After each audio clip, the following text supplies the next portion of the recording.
23 मई 1901 एक letter attorney general को मिलता है और उस लेटर में कुछ ये लिखा था। मिस्टर अटॉर्नी जनरल, मुझे आपको एक गैर मामूली और संगीन जुर्म के बारे में इन्फॉर्म करना है। एक मेड मैडम मोनीस के घर में 25 साल से कैद में है।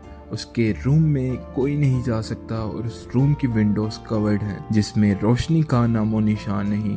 आधी भूखी और पिछले 25 साल से एक खस्ता बेड पे अपनी जिंदगी गुजार रही है। In a word, she has lived in her own filth. Charles Emile और लुइस मोनीस फ्रांस में रहते थे with their 2 children, Marcel and Blanche. ये उस दौर के लीड्स में से थे जो कि वेल्थिएस्ट फैमिलीज के साथ पार्टीज में जाते। In short, they were one of the richest families of France. 1874 में ब्लैंच एक कंपैटिबल शूटर फाइंड करने के लिए स्ट्रगल कर रही होती है and at the age of 26 उसकी फैमिली की तरफ से उस पर बहुत प्रेशर होता है और फिर उसको एक ओल्डर और ब्रोक लॉयर से प्यार हो जाता है जिसको उसकी मॉम बहुत डिसलाइक करती हैं। बट ब्लैंच सोच लेती है कि वो सिर्फ उसी से ही शादी करेगी। मैडम लुइस ने ब्लैंच को दोबारा कभी भी उस आदमी को मिलने से मना कर दिया, लेकिन जब दुल्हा दुल्हन राजी तो क्या करेगा काजी। ब्लैंच सीक्रेटली अपने लवर को मिलती रहती है और ऑब्वियसली ऐसी चीजें ज्यादा देर छुपी नहीं रहती। मैडम लुइस को ब्लैंच के फिजिकल रिलेशन का पता चल जाता है and there is a report saying, जो कि इस घर के मेट्स बताते हैं कि 3-4 घंटे तक चीज़ें तोड़ने, चीखने, चिल्लाने, रोने की आवाज़ें आती रहीं और फिर अचानक खामोशी हो गई, बिल्कुल खामोशी। मैडम लुइस ये रियलाइज़ करते हुए कि वो अपनी बेटी की शादी एक बुरे और गरीब आदमी से तो बिल्कुल नहीं करेंगी। ऑब्वियसली उसको अपनी फैमिली इमेज नज़र आ रही थी और आफ्टर दैट स्कैंडल गुस्से में ब्लैंच की मदर ने उसको एक छोटे से रूम में बंद कर दिया और ब्लैंच से कहा कि उस रूम का डोर तब तक ओपन नहीं होगा जब तक ब्लैंच अपना रिलेशन ख़त्म नहीं करती। मैडम लुइस को लगा कि उनको अपने प्रॉब्लम्स का परफेक्ट सोल्यूशन मिल गया है और ब्लैंच एंड पर मान ही जाएगी, लेकिन ऐसा कुछ भी नहीं हुआ और इस तरह मैडम लुइस ने अपनी डॉटर को प्रिजनर रखा for 25 years. Yes, for fucking 25 years. Blanche अपनी मदर के खाने में से बचा हुआ खाना खाती और जब ब्लैंच बंद थी उसके पीछे उसके लवर ने अपना हर सोर्स यूज कर लिया। उसने अपनी जमा पूंजी सब लगा दी सिर्फ ब्लैंच को ढूंढने के लिए और कहा जाता है कि उसने साइकोटिक बिहेव करना स्टार्ट कर दिया था। वो खुद से बातें करता था एंड 1885 में उसकी डेथ हो गई। पब्लिक की नज़र में ब्लैंच सडनली वैनिश हो गई थी। उसकी फैमिली ने उसकी डेथ का मौन किया और फिर अपनी नॉर्मल लाइफ को कंटिन्यू करने लगे। इन 23 मई 1901 पेरिस अटॉर्नी जनरल को एक लेटर मिलता है। इसमें पोइटर्स फ्रांस के घर में घोस्टली एक्टिविटीज़ रिपोर्ट्स की जाती हैं।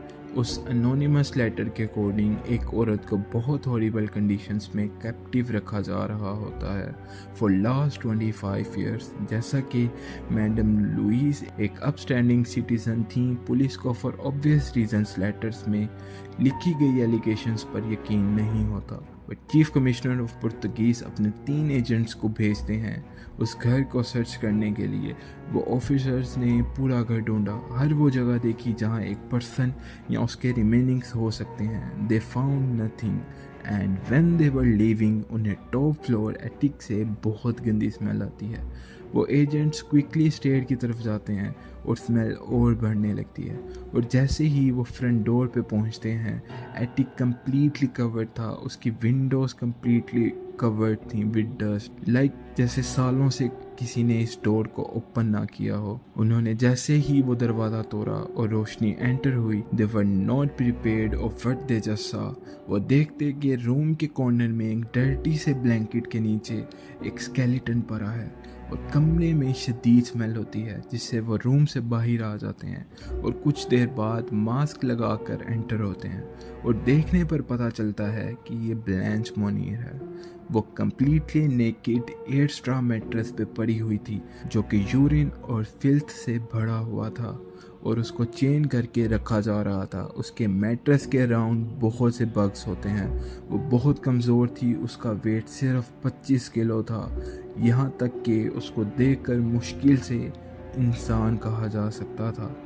वो सिर्फ एक लीन और कमज़ोर सा स्केलेटन लग रही थी। उसकी नेकेडनेस को उसके डर्टी ब्लैक हेयर कवर कर रहे थे।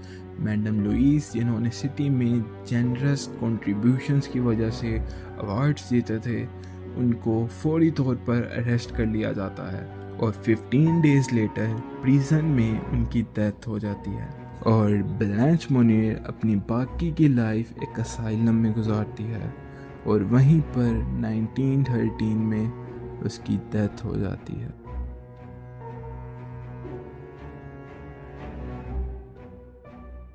Damn, he had no one to talk to. He had no one to tell from what she is going through, except those rats जो उसकी बॉडी को नोचते और उसमें इतनी ताकत नहीं होती कि वो उनको हटा सकती। I just don't understand man कि कोई किसी के लिए बंद कमरे में खुद को इतनी अजियत कैसे दे सकता है। Right here, I really vibe with Talhan Jum when he said वो भी एक दौर था और ये भी एक दौर है। खैर, this is it for today। और अगर आप साइकोलॉजिकल थ्रिलर मूवी देखना चाहते हैं, I suggest you to watch Inheritance. ये काफ़ी सिमिलर स्टोरी है जिसमें एक आदमी को फॉर 30 ईयर्स एक अंडरग्राउंड बंकर में कैद रखा जाता है, but he was not an innocent one. खैर, this is it for today. Do subscribe to this channel if you want to see me more with such content. Take care.